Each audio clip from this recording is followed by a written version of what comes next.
Last सवाल है मेरा। आपने घोषणा कर दी है लोकसभा के चुनाव की सहारनपुर से लड़ने की? बिल्कुल बिल्कुल, क्योंकि सहारनपुर का मुद्दा मेरे लिए अहम मुद्दा है जी सहारनपुर हमारी कर्मभूमि भी है, जन्मभूमि भी है जी। और मैं काफ़ी समय से संघर्षशील हम लड़ते आ रहे हैं सहारनपुर के लिए, लेकिन अभी तक कोई इस पे ध्यान नहीं दिया, बल्कि सहारनपुर और कमज़ोर होता चला गया।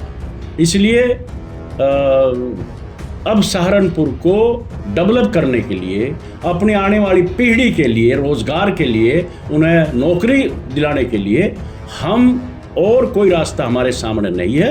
मैं आपके माध्यम से इस बात को कह रहा हूं, 2024 का लोकसभा का चुनाव सहारनपुर से लड़ा जाएगा।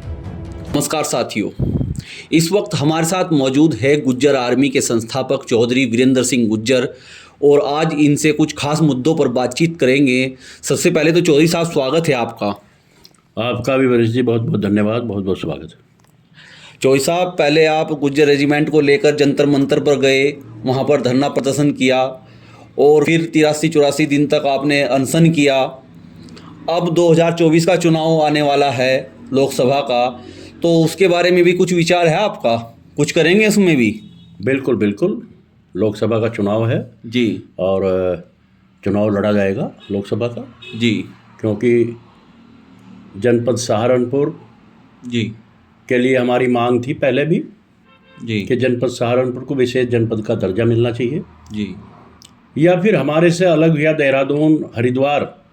सहारनपुर से देहरादून अलग हुआ, हरिद्वार अलग हुआ। जी आज हमारे बच्चे सहारनपुर के हरिद्वार, देहरादून, उत्तराखंड में नौकरी करने पर मजबूर हैं जी।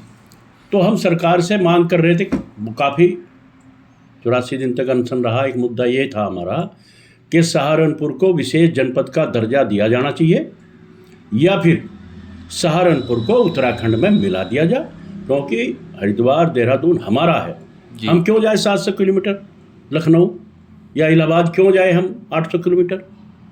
तो इसलिए हमारा ये मुद्दा है और इन्हीं मुद्दों को लेकर अगर सरकार आचार संहिता लगने से पहले सहारनपुर को हमारे इन सभी मुद्दों पर विचार नहीं करती है तो और कोई रास्ता नहीं रहा है। अब तो लोकसभा का चुनाव है और चुनाव लोकसभा का लड़ा जाएगा और अपनी बात, अपने सभी मुद्दों को जनता के बीच में ले जाकर उनको सामने रखा जाएगा और जनता अगर एक्सेप्ट करती है, जनता अगर सांसद बनाती है, तो मैं दावे के साथ कह रहा हूँ इन्हीं 5 साल में यहाँ सहारनपुर को विशेष जनपद का दर्जा दिलाकर मैं वीरेंद्र गुज्जर छोड़ दूंगा जी, कोई रोक नहीं सकता। तो अब तो ये तैयारी है। चौधरी साहब, इसमें एक बात ये है कि आप निर्दलीय चुनाव लड़ेंगे या किसी पार्टी से चुनाव लड़ेंगे, आप लड़ेंगे या कोई और लड़ेगा आपकी गुज्जर आर्मी से, इस पर क्या विचार है? देखिए, अभी इस बात को मैं नहीं कह सकता जी। एक बात मैं आपके सामने जरूर यहाँ कहूँगा, सभी सुने इस बात को जी। पार्टियों के चाहे सांसद हो चाहे विधायक हो, उन्हें पार्टियों के एजेंडे पर चलना होता है जी। पार्टी जो उन्हें कहेगी वही बोलेंगे संसद में, पार्टी जो कहेगी वही वो करना है, उससे बाहर अलग वो नहीं जा सकते जी। लेकिन आज़ाद अगर कोई होता है, चाहे सांसद हो चाहे विधायक हो, वो अपने क्षेत्र के लिए अपनी बात को सदन में मजबूती से रख सकता है, वो किसी का गुलाम नहीं रहता। इसलिए सहारनपुर को विशेष जनपद का दर्जा दिलाने के लिए या सहारनपुर को उत्तराखंड में मिलाने के लिए वही लड़ सकता है, वही कामयाब कर सकता है जो किसी का गुलाम ना हो, आज़ाद हो। इसलिए मेरी प्राथमिकता ये रहेगी कि मैं खुद लड़ूं या किसी को लड़ाऊं जी, लेकिन चुनाव लड़ा जाएगा। और पहली बात तो यह है कि और कोई रास्ता नहीं है जी। ये संविधान ने हमें आज़ादी दी है, लोकतंत्र है जी। ये मन बिल्कुल बना लिया है कि अगर आचार संहिता तक हमारी मांगों को सरकार पूरी नहीं करती तो वीरेंद्र गुज्जर सहारनपुर लोकसभा से चुनाव लड़ेगा। ये तैयारी है। आप इसलिए चुनाव लड़ेंगे कि अगर किसी अन्य पार्टी ने गुज्जर को टिकट दे दिया, क्या फिर भी आप चुनाव लड़ेंगे? वो जनता के बीच में जाके पता लगेगा। जो हमारे मुद्दे हैं जी, जो हमारे मुद्दे हैं जब 5 मुद्दों को लेकर हम अनशन कर रहे हैं, धरना प्रदर्शन यात्रा भी की हमने, उनमें एक मुद्दा हमारा सहारनपुर का सर्व समाज के लिए है, जनहित में है, राष्ट्रहित में है कि सहारनपुर को विशेष जनपद का दर्जा मिले, ताकि जी हमारे नौजवानों को रोजगार, नौकरी मिले, अच्छा स्वास्थ्य मिले, शिक्षा मिले। और सहारनपुर आज टापू बनकर रह गया है। इसलिए अगर समाज का कोई भी आवे, इससे कोई हमारा मतलब नहीं है, सभी हमारे लोग हैं, कोई ना कोई चुनाव लड़ेगा, कि हमारे गुर्जर समाज का लड़े या कोई और लड़े, वो तो लड़ते हैं। लेकिन जो भी इस मुद्दे पर लड़ेगा, इन मुद्दों को लेकर लड़ेगा और ये तय करेगा कि मैं अगर बनता हूं तो मैं सहारनपुर को विशेष जनपद का दर्जा दिलवाऊंगा, मैं सहारनपुर को या उत्तराखंड में मिलवाने का प्रयास करेंगे, तो हम कहीं 1% सोच सकते हैं। अगर इन मुद्दों पर कोई नहीं बोलना चाहता, इन मुद्दों को नहीं करना चाहता, क्योंकि यहाँ तो बहुत सांसद भी बहुत रहे हैं, मंत्री बहुत रहे हैं, विधायक बहुत रहे हैं, किसी ने यह मुद्दा आज तक नहीं उठाया। इसीलिए सहारनपुर की आज ऐसी बुरी हाल हो गया सहारनपुर में, ना हमारे बच्चों पर रोज़गार है, ना हमारे बच्चों पर नौकरियां है, ना यहाँ कोई अच्छा शिक्षा का साधन है, ना यहाँ कोई स्वास्थ्य का साधन है। यहाँ बहुत ही बुरा हाल है सहारनपुर। और हमारे से 700-800 किलोमीटर हमारी राजधानी और हाई कोर्ट पड़ रहा है, जबकि 4 प्रदेशों की सीमाओं को सहारनपुर जोड़ता है। अगर सहारनपुर में कोई विकास होता है, सहारनपुर डेवलप होता है, तो 4 प्रदेशों की जनता को इसका लाभ होगा। इसलिए जो भी कैंडिडेट हो जी, खुल के अगर कोई कहे कि सहारनपुर को विशेष जनपद का दर्जा दिलवाएंगे या सहारनपुर को उत्तराखंड में मिलाने का काम हम करेंगे, तो 1% सोचा जा सकता है। अगर ये मुद्दा नहीं होगा तो चुनाव लड़ा जाएगा। चौधरी साहब, एक सवाल मेरा ये है, जैसे कि हमारे गुर्जर समाज से भी पथिक जनशक्ति पार्टी है, भारतीय वीर दल है, ऐसे ही त्यागी समाज से श्रीकांत त्यागी ने भी एक नई पार्टी का गठन किया है। क्या इन लोगों से आपकी बात होती रहती है?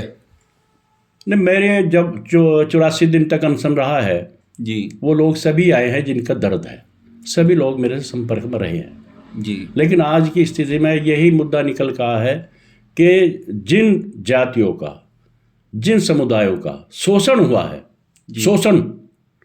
शोषण किसी का भी हो सकता है, चाहे सवर्ण जातीय के हों, चाहे पिछड़े हों, चाहे एससी हों, जिनका शोषण हो रहा है, शोषित समाज को लेकर एक मोर्चा बन सकता है।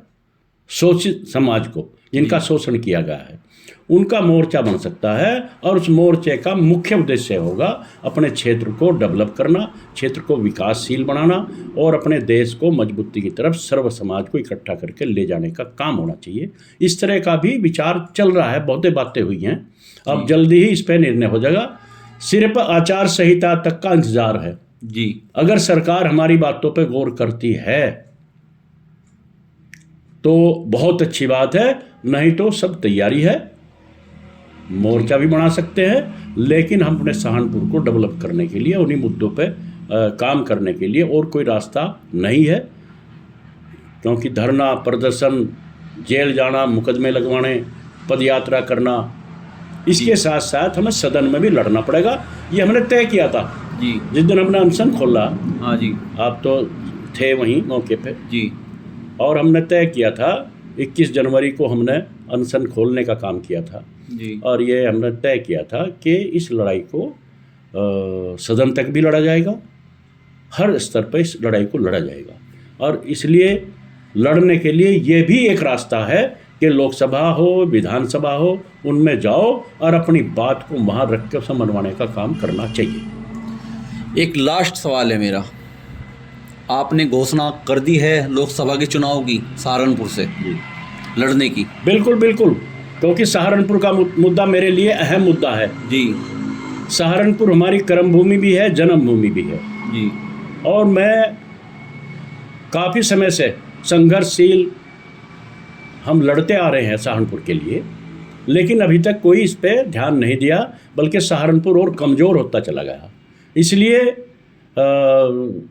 अब सहारनपुर को डेवलप करने के लिए, अपनी आने वाली पीढ़ी के लिए, रोज़गार के लिए, उन्हें नौकरी दिलाने के लिए हम और कोई रास्ता हमारे सामने नहीं है। मैं आपके माध्यम से इस बात को कह रहा हूं, 2024 का लोकसभा का चुनाव सहारनपुर से लड़ा जाएगा।